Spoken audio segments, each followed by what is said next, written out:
आज भदौ 13 गते बुधबार साताको चौथो तथा अन्तिम कारोबार दिन भोलि बिहिबार जनै पूर्णिमाको अवसरमा चाहिँ बिदा घोषणा गरिएको छ र अग्रिम जनै पूर्णिमाको शुभकामना भन्न चाहन्छु।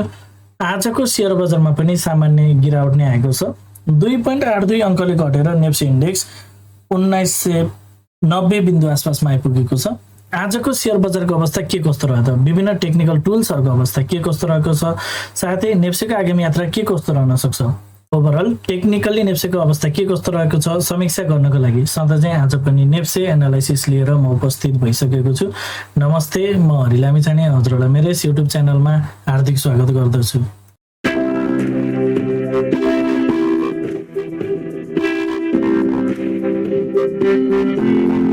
यस युट्युब च्यानल मार्फत मैले शेयर बजारसँग सम्बन्धित विभिन्न किसिमका भिडियोहरू लिएर आउनु भएको हुनाले यदि हजुरहरूले अहिलेसम्म पनि मेरो च्यानल सब्स्क्राइब गर्नुभएको छैन भने कृपया च्यानल सब्स्क्राइब गरिदिनु होला र भिडियो पुरा हेर्नुभयो भने हजुरहरूले मैले भन्न खोजेको कुरा सबै सजिलोसँग बुझ्न सक्नुहुनेछ।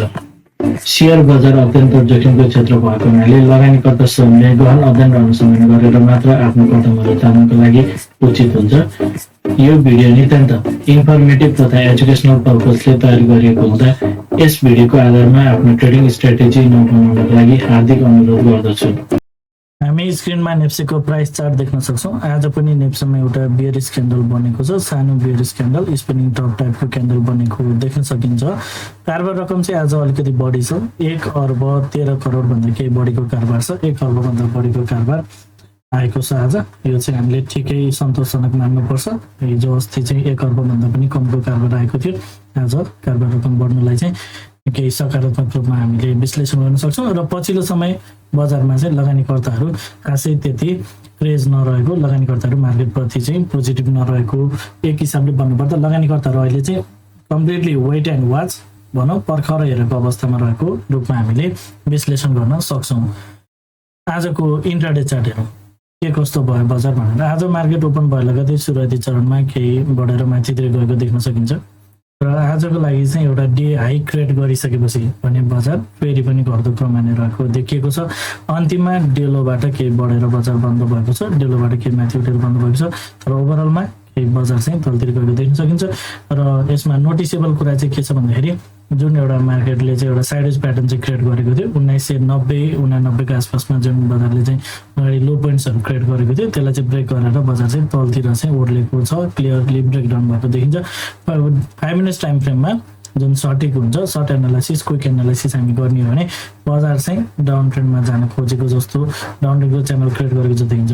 अहिले चाहिँ हामी हेर्छौँ भने 5 मिनट्समा चाहिँ बजारले डाउन ट्रेन्डको च्यानल क्रिएट गरेको देखिएको छ। साइडवेज प्याटर्नलाई चाहिँ ब्रेक गरेर अब चाहिँ फेरि तलतिरको यात्रा चाहिँ सुरु गर्न खोजेको कि जस्तो 5 मिनट्समा चाहिँ देखिन्छ। अब यो भनेको बजारको प्याटर्न हामीले हेरेको, यसलाई नै एनालाइसिसमा प्रयोग गर्न चाहिँ त्यति ठिक हुँदैन।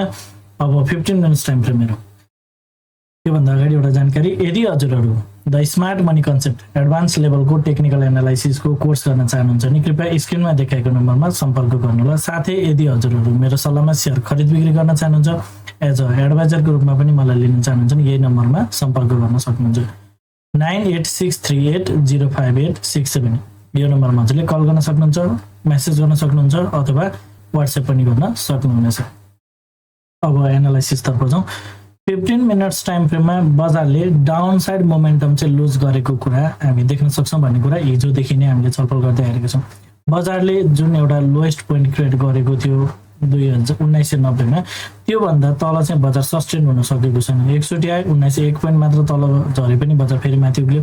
अर्कोचोटि ल फेरि 1988 सम्म आयो, फेरि माथि। आज पनि 1985 सम्म बजारमा तल आयो पनि फेरि 1990 भन्दा माथि नै गएर क्लोज गरेको छ। त्यसरी बजार तलतिर जान खोज्दाखेरि पुनः बजार चाहिँ माथितिर नै उक्लिएर तलतिर सस्टेन गर्न नसकेको, फेरि माथितिर रिभर्स भएको देखिएको छ। यसले चाहिँ बजार डाउन ट्रेन्ड मोमेन्टममा केही कमी आउन खोजेको हो कि जस्तो चाहिँ हामी अड्कल लाउन सक्छौँ, एनालाइसिस गर्न सक्छौँ, तर यसको क्लियर इन्डिकेसन भने मिलिसकेको छैन। यदि आगामी दिनमा बजारले अहिले जुन रिसेन्ट हाई बनाएको छ बजारले आगामी दिनमा यदि 2001 लाई पार गरेर बजार माथि जान्छ भने बजार केही माथितिर जान सक्ने, 2030-35 को रेन्जसम्म चाहिँ बजार पुग्न सक्ने हामी अनुमान गर्न सक्छौँ। र 2052 लाई ब्रेक नगरेसम्म चाहिँ फेरि त्यो लेभलबाट चाहिँ बजार फेरि पनि तलतिर रिभर्स हुन्छ कि भनेर हामीले त्यो हिसाबले चाहिँ हेर्न सक्छौँ। अहिले हेर्दाखेरि बजार चाहिँ तल जान नमानेको जस्तो देखिएको छ। सो माथि जाने क्रममा यदि बजार माथि लाग्छ भने र विशेष गरी अबको 10 पोइन्ट जति बजार बढ्छ 2001 लाई चाहिँ पार गरेर माथि जान्छ भने बजार चाहिँ लगभग 2030-35 पोइन्ट बजार बढ्न चाहिँ अनुमान गर्न सकिन्छ र बजार चाहिँ केही माथि पुगिसकेपछि फेरि अल्टिमेटली चाहिँ एउटा डाउन ट्रेन्डको च्यानल भएको हुनाले अगाडिदेखि हामी हेर्छौँ बजार लोवर लोको सिरिजमा छ। सो बजार चाहिँ फेरि पनि अर्को लो बनाउन चाहिँ तलतिर जान्छ कि भनेर हामी हेर्न सक्छौँ। अहिलेको लागि 50 मिनट टाइम फ्रेम अन्तिम क्यान्डलले फेरि बजार के माथितिर जान्छ जस्तो इन्डिकेट गरेको छ। हिजो पनि त्यस्तै भएको थियो, बजार के माथितिर गयो। सो यही हिसाबले चाहिँ माइनर बजार माथितिर जान सक्छ। अलि ठुलो मुभ देला भन्नको लागि चाहिँ 2001 भन्दा बजार चाहिँ माथितिर लाग्नुपर्ने हुन्छ। अब आवरली टाइम फ्रेममा पनि बजारले चाहिँ यो लोलाई ब्रेक गरेर यहाँ अर्को लो बनायो 1990 मा, त्यसपछि माफ गर्नु 2000 मा र फेरि अर्को 1990 मा अर्को लो बनायो। तर त्यसपछि चाहिँ बजारले अर्को लो चाहिँ बनाउन सकिरहेको छैन। अहिले चाहिँ बजारले यो तल्लो लेभलमा आएर चाहिँ साइडेज बसिरहेको छ। क्यान्डल्सहरू ओभरल्यापिङ पनि भएको देख्न सकिन्छ र डाउन साइड मोमेन्टम चाहिँ कमी भइरहेको हामी बुझ्न सक्छौँ। हामी एमएसिडी हेर्छौँ भने पनि खासै बजारमा चाहिँ डाउन ट्रेन्ड मोमेन्टम नरहेको हामी देख्न सक्छौँ। अब अहिले हामीले हेर्दाखेरि के कस्तो देखिन्छ भन्दाखेरि बजारले जबसम्म 2094 लाई पार गर्दैन तबसम्म बजार चाहिँ स्टिल आवरली टाइम फ्रेममा डाउन ट्रेन्ड छ। अहिले अन्तिम क्यान्डल हेर्दाखेरि बजार फेरि पनि के माथितिर रिभर्स हुन्छ कि जस्तो देखिएको छ।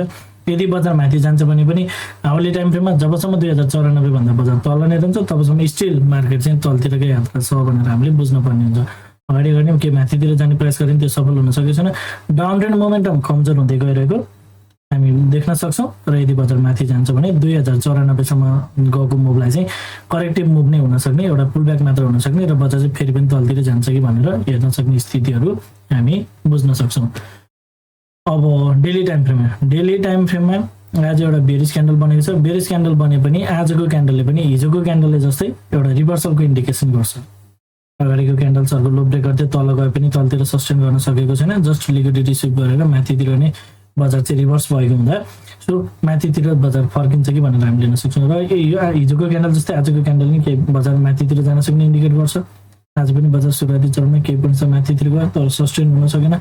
आगामी दिनमा बजार माथि लाग्छ र अघि हामीले भने जस्तै 2001 बाट बजार माथितिर जान्छ भने डेली टाइम फ्रेममै पुलब्याक जानको लागि चाहिँ बजारले 2001 भन्दा माथितिर चाहिँ सस्टेन गर्नुपर्ने हुन्छ। 2001 भन्दा माथितिर यदि बजार लाग्छ भने चाहिँ डेली टाइम फ्रेममा यसरी जुन हिसाबमा हाम्रो केही मुभ गएको थियो अगाडि त्यो हिसाबको चाहिँ मुभ जान्छ भनेर हामीले हेर्न सक्छौँ। र यदि बजार माथि जान्छ भने कहाँसम्म टार्गेट हुन सक्छ भन्दा पहिलो टार्गेट भनेको हामीले जुन अहिले बजारले रिसेन्ट टाइममा बनाएको 2052 को आएछ फर्स्ट टार्गेट चाहिँ हामीले यहाँ नै सेट गर्न सक्छौँ। र यदि बजारले यसलाई पार गर्छ भने चाहिँ अर्को योभन्दा इमिडिएटली टार्गेट चाहिँ हाम्रो यहीँ माथि नै छ। 2094 को आसपासमा हामीले अर्को टार्गेट सेट गर्न सक्छौँ 2075 देखि 2094 को रेन्जमा। यदि बजारले यो लेभललाई पनि पार गर्छन् त्यसपछि चाहिँ अरू माथिल्ला टार्गेटहरू चाहिँ सेट गर्न सकिन्छ। जबसम्म बजारले 2094 लेभललाई चाहिँ पार गर्दैन तबसम्म बजार चाहिँ अझै पनि तलतिर नै आउँछ भनेर हामीले हेर्न सक्छौँ। 2094 भन्दा माथि गए पनि बजार आउने चाहिँ 2200 टच गर्न तलतिर आउने हो। तर त्यो मुभ चाहिँ जुन एउटा पुलब्याक जान खोजिरहेछ डेली टाइम फ्रेममा त्यो चाहिँ अलिकति ठुलो र सानो हुने भन्ने कुरा। अहिले यो गएको चाहिँ जस्ट एकदम भेरी भेरी माइनर पुलब्याक हो। यदि बजारले चाहिँ यहाँ 2094 पार गर्छन् चाहिँ बजार अलिकति केही ठुलो 2052 पार गर्छन् चाहिँ बजार अलिकति ठुलो पुलब्याक दिन्छ कि भनेर एक्सपेक्ट गर्न सकिन्छ। र बजार केही तल आउने क्रममा 1995 देखि 1950 देखि 1920 को रेन्जबाट चाहिँ बजार केही माथितिर अलिकति ठुलो पुलब्याक देला कि भनेर एक्सपेक्टेसन गर्न सकिन्छ। यो कुराहरू हजुरहरूलाई सेयर गर्न चाहन्छु। अब कन्क्लुजन तर्फ जाउँ। 5 मिनट्स टाइम फ्रेममा चाहिँ डाउन ट्रेन्डको च्यानल देखिएको छ। हिजो पनि मैले हजुरलाई साइडेज भए पनि डाउन ट्रेन्डको च्यानल जस्तो देखिन्छ भन्ने कुरा थियो। मोमेन्टम डाउन साइड के छ भन्ने कुरा थियो र डाउन साइड नै ब्रेकडाउन गरेको छ।